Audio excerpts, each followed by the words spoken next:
You are looking at Julian's pronunciation guide, where we look at how to pronounce better some of the most mispronounced words in the world, like this other curious word. But how do you say what you're looking for today?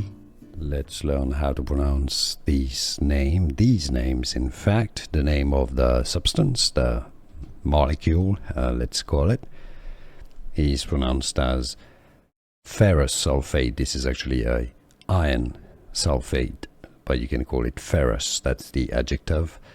The brand names are Feosol or Fer-In-Sol. Fer-In-Sol. Fer is French for iron. So fair iron in solution. And essentially those are eye drops, I believe. Ferrous sulfate. Here are more videos on how to pronounce more confusing words and names too many mispronounced. Like this video if you found it useful. I appreciate your support. I'll see you soon and thanks for watching.